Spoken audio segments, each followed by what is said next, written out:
Charlie informe Axel que la situation devient tendue. Il lui explique que l'argent de la coopérative est arrivé et qu'il faut le blanchir. Pour cela, ils vont utiliser le concert comme couverture. Charlie demande donc à Axel de parler à Maura, qui connaît tous les détails, et de faire en sorte que les recettes du concert soient largement exagérées. Ruko remarque que Vanessa est silencieuse et devine qu'elle lui en veut. Vanessa finit par lui dire que ce serait bien d'y aller en étant un peu défoncé. Ruko, surpris, hésite, il pensait avoir arrêté la drogue.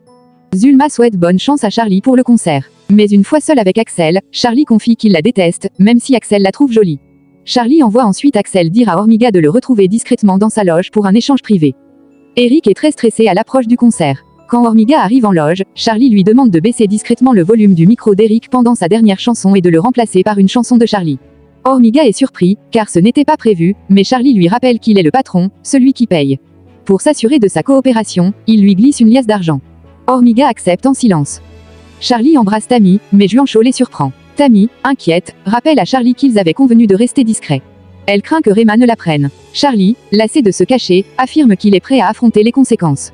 Il demande à Tammy d'être patiente et promet de régler son divorce au plus vite. Lors d'une conférence de presse, un journaliste demande à Charlie et Eric comment ils vivent le fait d'être frères et d'évoluer dans le même milieu. Charlie répond en se montrant fier de son frère. Mais Zulma intervient, affirmant que ce n'est pas ce qu'Eric a dit dans une interview précédente. Charlie l'accuse de jalousie et nie tout conflit. Zulma insiste, citant les propos d'Eric qui avait déclaré ne pas vouloir suivre les pas de son frère.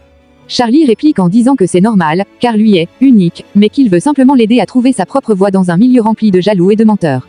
Un autre journaliste demande pourquoi ils n'ont pas choisi une plus grande salle pour le concert. Charlie répond qu'ils ont voulu quelque chose de plus intime pour aider Eric à se détendre à ses débuts. On demande ensuite à Eric s'il est impressionné de partager la scène avec Charlie, reconnu comme le plus grand chanteur de reggaeton du pays. Eric avoue être nerveux. Zulma poursuit en insinuant que Charlie traîne des scandales malgré sa carrière. L'échange devient tendu, et Charlie intervient pour demander aux journalistes de respecter leurs collègues. En conclusion, Charlie s'adresse aux jeunes en les encourageant à croire en leurs rêves et à ne jamais abandonner, même après des échecs. Ils prennent ensuite des photos pour clôturer l'événement. Après la conférence de presse, Charlie confronte Eric. Il l'accuse d'avoir tenu des propos à Zulma qui pourraient nuire à sa réputation. Eric tente de se défendre, affirmant qu'il n'a rien dit contre lui et reproche à Charlie d'être paranoïaque. Tammy intervient en leur demandant s'ils se disputent. Charlie minimise en parlant d'un simple malentendu, mais il finit par rabaisser Eric en disant que si les gens viennent au concert, c'est uniquement pour lui, Charlie, et non pour Eric. Juancho prend la défense d'Eric et affirme que le public vient bel et bien pour ce dernier, et que c'est lui qui a permis la vente des billets. Eric, excédé, finit par dire qu'il dit la vérité, il respecte Charlie, mais ne veut pas lui ressembler. Charlie, agacé, considère que la manière dont Eric s'est exprimé peut être utilisée contre eux par Zulma, qu'il juge manipulatrice. Juancho, de son côté, réplique que Zulma pourrait retourner la situation non pas contre Eric, mais bien contre Charlie lui-même. Ce dernier explose de colère, l'insulte violemment, et se lève brusquement. Tammy tente de calmer tout le monde. Elle les rappelle à l'ordre, chacun d'eux a un concert à préparer pour le lendemain, ils doivent se reposer. Elle critique aussi la manière dont Zulma provoque des tensions et avoue ne pas comprendre comment les artistes faisaient pour gérer la presse auparavant. Eric reproche ensuite à Charlie un détail, l'avoir appelé « mon petit frère » en public, alors que ce n'était pas dans ses habitudes. Il trouve cela étrange, presque comme une mise en scène. Charlie se braque à nouveau, et Eric s'en va avec Juancho. Tammy rassure ensuite Charlie en lui disant qu'il a été parfait durant l'interview. Ils échangent un nouveau baiser, sans savoir que Juancho les observe encore une fois. Pendant ce temps, Rema s'inquiète du fait que le détective n'ait toujours rien découvert. Tammy tente de minimiser la situation, disant que le détective pourrait être débordé. Mais Rema est persuadé que quelque chose cloche, qu'il se passe quelque chose d'étrange, et pense que la vérité finira par émerger tôt ou tard. Plus tard, Juancho confronte Tammy. Il avoue que voir Charlie l'embrasser lui fait mal. Tammy lui répond que tout cela fait partie d'une stratégie pour faire croire à Charlie qu'il peut lui faire confiance. Juancho doute malgré tout de sa sincérité. Il a le sentiment qu'au fond, Tammy pourrait aimer ses moments avec Charlie. Tammy insiste que son comportement est uniquement motivé par leur plan, pour que Charlie baisse sa garde et tombe de très haut. La mère de Kata donne des instructions strictes à sa fille avant le concert. Elle lui demande de ne pas perdre de vue One Shot, le garçon que fréquente Kata. Elle veut que sa fille découvre si celui-ci est vraiment aussi occupé par le travail qu'il le prétend, ou s'il consacre en réalité son temps à une autre femme. Cette conversation met Kata mal à l'aise, au point qu'elle en perd l'appétit. Ruko, malgré les promesses faites, retourne vendre de la drogue. Avant de partir, il ment à Vanessa en prétendant qu'il a un entretien d'embauche. Vanessa, méfiante, lui rappelle que c'est le jour du concert et s'énerve en le voyant si détaché. Une dispute éclate entre eux. Ruko essaie de justifier son comportement en parlant des factures à payer, mais Vanessa lui reproche de ne rien faire pour améliorer leur situation. Elle lui rappelle qu'elle lui a donné de l'argent venant de son oncle, ce qu'il minimise. Il l'accuse à son tour d'avoir gaspillé cet argent pour se faire des photos. Vanessa réplique que ces photos étaient destinées à l'aider à décrocher un emploi. L'échange devient tendu. Ruko, cherchant à éviter l'escalade, met fin à la conversation et s'en va. Charlie appelle Tammy pour lui dire qu'il veut la voir. Tammy accepte son invitation. Peu après, elle appelle Vanessa pour lui parler de son père.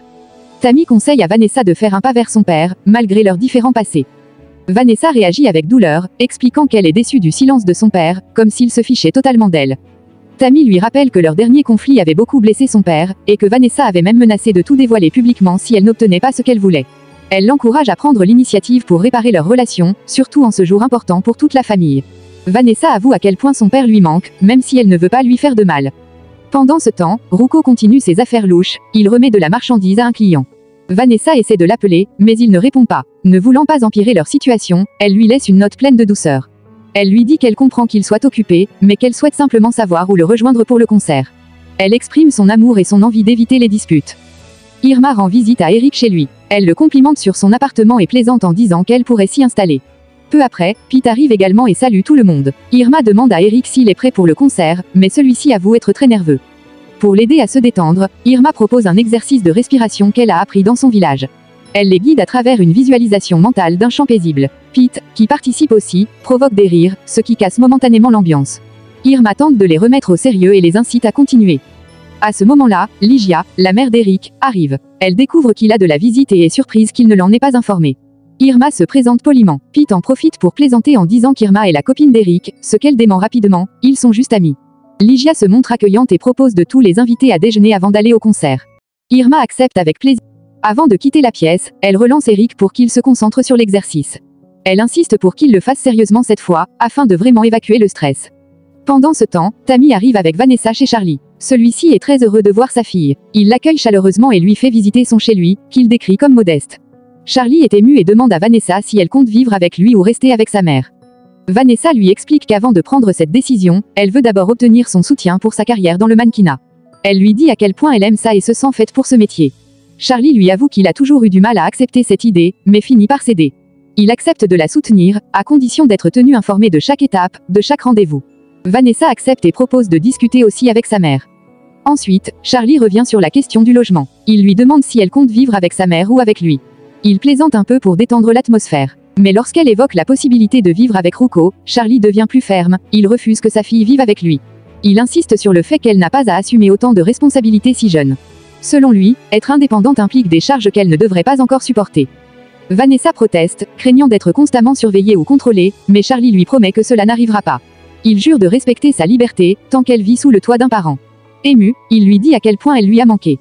Vanessa, touchée par ces mots, finit par accepter. Leur échange se conclut sur des déclarations d'amour sincères entre père et fille.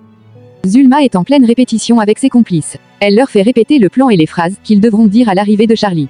Tout semble bien coordonné et prêt. Son objectif est clair, en finir une bonne fois pour toutes avec le chanteur de pacotille.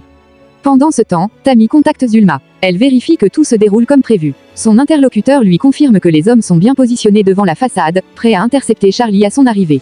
Ils ont pour consigne de prétendre qu'ils ont gagné des billets via un concours si quelqu'un leur pose des questions. Tammy est satisfaite, elle sait que tout est en place. Tammy rejoint Charlie et Vanessa, heureuse de les voir réconciliés. Vanessa confirme que son père l'a enfin comprise. Charlie se sent prêt à monter sur scène, gonflé d'énergie positive. Alors qu'il s'apprête à partir pour le concert, Vanessa annonce qu'elle ne viendra pas directement avec eux, elle a un rendez-vous avec Ruko. Charlie lui dit au revoir avec affection, et ils se séparent. Chez Eric, Irma remercie chaleureusement Ligia pour le délicieux repas qu'elle a préparé. Tout le monde est d'accord, la cuisine de Ligia est exceptionnelle, suggère même qu'elle devrait ouvrir un restaurant, ce que Ligia envisage comme une belle idée pour occuper son temps. Irma en profite pour dire qu'elle cherche du travail, peu importe le poste. Elle est prête à tout, caissière, serveuse, etc. Ligia prend note de sa demande. Eric, lui rappelle qu'elle est une chanteuse talentueuse et qu'elle devrait sérieusement envisager de relancer sa carrière. Il mentionne Juan Cho, laissant entendre qu'il devrait se bouger avant qu'un autre studio ne l'embauche. Pete, fidèle à lui-même, remarque avec humour l'alchimie évidente entre Eric et Irma. Il plaisante sur leur complicité, insistant sur le fait que malgré ce qu'ils disent, quelque chose semble naître entre eux. Vanessa interroge Ruko sur l'entretien d'embauche qu'il prétend avoir passé. Il répond qu'il s'agissait d'un poste de DJ dans une discothèque et que tout s'est bien déroulé. Il profite de l'occasion pour lui présenter des excuses pour son comportement du matin, en expliquant qu'il était stressé par les factures. Vanessa accepte ses excuses et l'encourage, heureuse qu'il cherche un emploi plus sain que ses activités passées. Ruko la complimente ensuite, lui disant qu'elle est magnifique et irrésistible. Vanessa enchaîne en lui annonçant qu'elle a parlé à son père. À sa grande surprise, ce dernier n'a pas mis de barrière à leur relation. De plus, il a accepté de la soutenir dans sa carrière de mannequin, sans rien demander en retour. Ruko, un peu méfiant, ne partage pas entièrement son enthousiasme. Il lui dit qu'il est content pour elle, mais exprime des doutes sur la sincérité de son père. Il craint qu'il change d'avis ou ne tienne pas ses promesses. Vanessa le défend fermement et insiste sur le fait qu'il mérite une seconde chance. Elle invite Ruko à en faire autant, espérant l'apaiser. Charlie arrive enfin sur le lieu du concert. Une foule de fans en délire l'accueille avec joie. Peu après, Eric arrive à son tour, accompagné de sa mère, Ligia.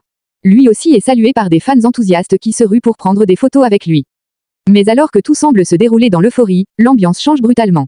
Un groupe de manifestants surgit et se met à crier contre Charlie. Ils le traitent de voleur, de menteur, et l'accusent de ne pas avoir de talent. Certains vont même jusqu'à dire qu'il est un escroc. Charlie est choqué, abasourdi par cette attaque publique inattendue. Les personnes présentes n'en reviennent pas et se demandent qui sont ces gens et ce qu'ils veulent. Dans l'ombre, Juancho observe discrètement. Il fait comprendre à Tammy que tout s'est déroulé comme prévu, confirmant que Zulma a parfaitement orchestré cette humiliation publique avec des personnes soigneusement choisies pour ternir son image. C'est ainsi que se termine l'épisode, sur un cliffhanger tendu, Charlie publiquement attaqué, piégé par Zulma, tandis que sa relation avec Vanessa venait tout juste de se réchauffer.